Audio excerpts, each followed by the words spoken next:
Kekurangan bisa saja menjadi kesempurnaan. Assalamualaikum warahmatullahi wabarakatuh. Masih dalam buku Latahzan karya Dr. Aid Al-Qarni, subjudul kekurangan bisa saja menjadi kesempurnaan. Jangan kamu kira bahwa berita itu buruk bagimu, bahkan ia adalah baik bagimu. Quran Surat An-Nur ayat 11. Tidak semua orang jenius dan cerdik meniti perjalanan mereka dengan penuh kegigihan karena mereka sadar akan kekurangan yang ada pada mereka. Banyak ulama yang lahir dari bekas budak seperti Atha, Sa'id bin Jubair, Qatadah, Al-Bukhari, At-Tirmizi, dan Abu Hanifah.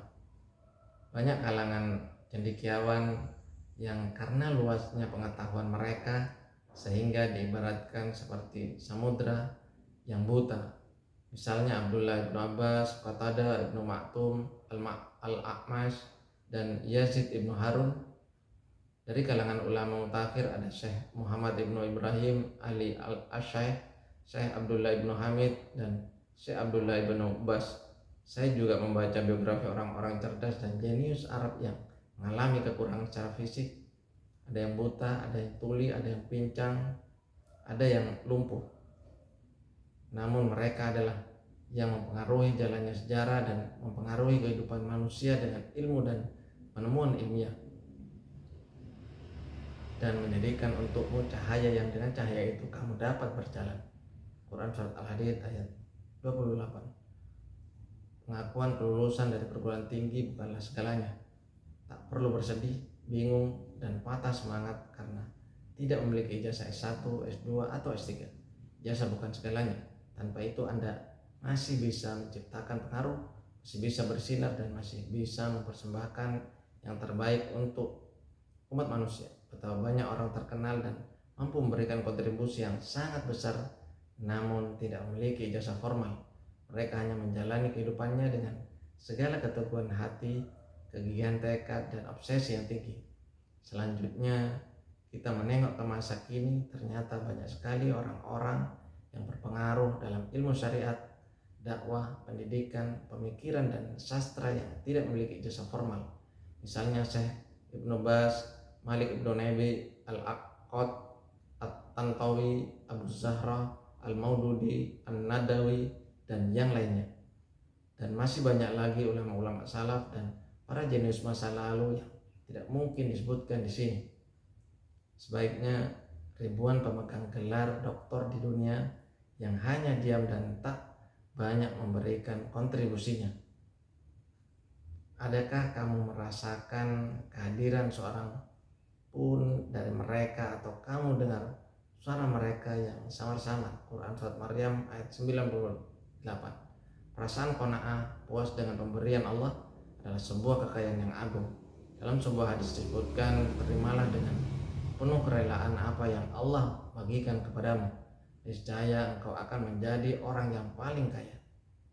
Terimalah keluarga, pendapatan, kendaraan, dan anak-anak, dan tugas-tugas Anda dengan penuh kerelaan, niscaya Anda akan mendapatkan kebahagiaan dan ketenangan.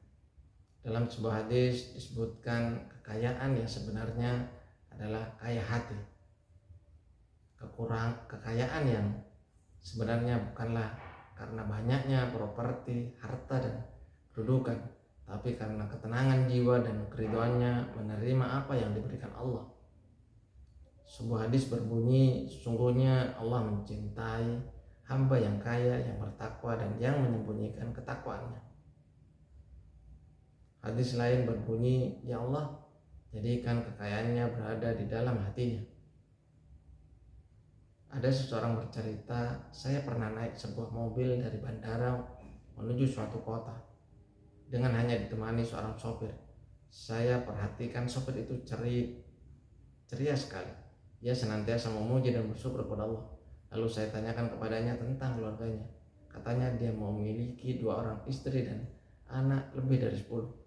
Sedangkan penghasilannya per bulan hanya 800 real. Dia hanya punya kamar-kamar kuno yang didiaminya bersama keluarganya. Namun dia sangat menikmati kediaman itu karena dia rela dengan apa yang Allah karuniakan kepadanya.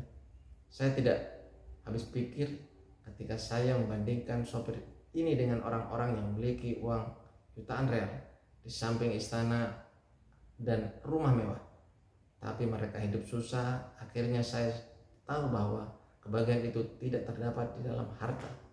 Ada juga cerita tentang seorang saudagar besar dan terkenal yang memiliki miliar real dan puluhan istana dan rumah mewah, tapi akhlaknya buruk, hubungannya dengan sesama tidak baik, tabiatnya buruk dan selalu murung. Dia mati karena terasing dengan keluarganya lantaran tidak menerima pemberian Allah dengan penuh kerelaan. Kemudian dia ingin sekali supaya aku menambahnya.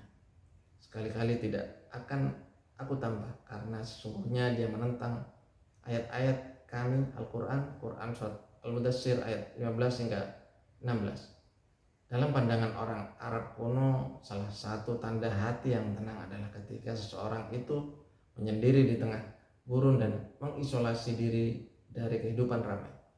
Dan mereka itu Abu Dzar berangkat menuju Rabzah, sementara Sufyan Ats-Tsauri berangan-angan, saya merindukan untuk menyendiri di sebuah lembah yang tidak diketahui seorang pun. Dalam sebuah hadis disebutkan, hampir tiba waktunya bahwa sebaik-baik harta seorang muslim adalah seekor kambing yang dia tuntun menyusuri tempat-tempat dan gunung-gunung karena lari menyelamatkan agamanya dari fitnah-fitnah.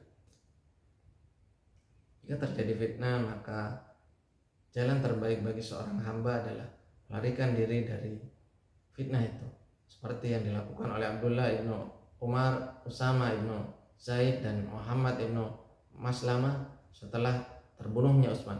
Saya melihat banyak sekali orang yang dilanda kemiskinan, kesengsaraan, dan depresi hanya karena mereka jauh dari Allah. Ada seorang yang dulunya kaya raya dengan harta yang melimpah, dia dikaruniai kesehatan oleh Rabb-nya dan mendapatkan kebaikan dari Allah.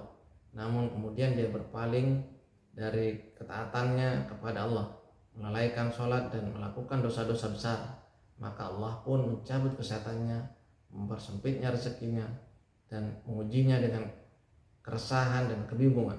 Hidupnya pun berpindah dari satu kesengsaraan menuju kesengsaraan yang lain, dan dari bencana yang satu menuju ke bencana yang lain. Dan barang siapa yang berpaling dari peringatanku, maka sungguhnya baginya penghidupan yang sempit. Quran Surat Toha ayat 124. Dan demikianlah siksaan itu adalah karena sesungguhnya Allah sekali-kali tidak akan mengubah sesuatu nikmat yang telah dianugerahkannya kepada sesuatu kaum hingga kaum itu mengubah apa yang ada pada diri mereka sendiri. Quran Surat Al-Anfal ayat 53. Dan apa saja musibah yang menimpa kamu, maka adalah disebabkan oleh perbuatan tanganmu sendiri, dan Allah memaafkan sebagian besar dari kesalahan-kesalahanmu. Quran Surat Asy-Syura ayat 30. Dan bahwasanya jikalau mereka tetap berjalan lurus di atas jalan itu, agama Islam, benar-benar kami akan memberi minum kepada mereka air yang segar, rezeki yang banyak. Quran Surat Al-Jin ayat 16. Saya membayangkan memiliki sebuah keajaiban yang bisa merubah kegelisahan, kegundahan, dan kesedihan itu. Namun dari mana keajaiban itu saya dapatkan? Meski demikian, saya bisa memberikan sebuah resep dari para ahli agama, yakni sembahlah yang Maha Pencipta, terimalah rezeki yang ada, terimalah qada Allah, berlakulah zuhud di dunia, serta jangan berangan-angan terlalu jauh. Selesai.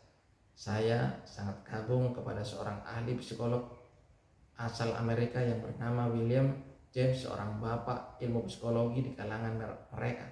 Katanya, kita manusia selalu memikirkan apa yang tidak kita miliki dan tidak bersyukur kepada Tuhan atas apa yang kita miliki.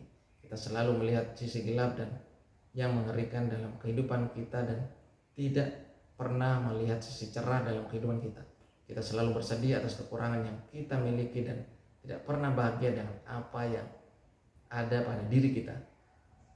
Sesungguhnya jika kamu bersyukur, maka kami akan menambah nikmat kepada kalian. Quran Surat Ibrahim ayat 7. Sedangkan Rasulullah berdoa, aku berlindung kepada Allah dari jiwa yang tidak pernah merasa puas. Dalam hadis disebutkan, orang yang ketika pagi menjadikan akhirat itu sebagai kepedulian utamanya, maka Allah akan menghimpunkan segalanya, menjadikan kekayaannya berada di dalam hatinya, dan dunia datang kepadanya tanpa dia kehendaki. Sedangkan orang yang ketika ingin menjadikan dunia sebagai kepedulian utamanya, maka Allah akan mengacak-acak urusannya, menjadikan kemiskinannya berada di depan kedua matanya, dan dunia datang kepadanya hanya yang telah dituliskan Allah untuknya saja.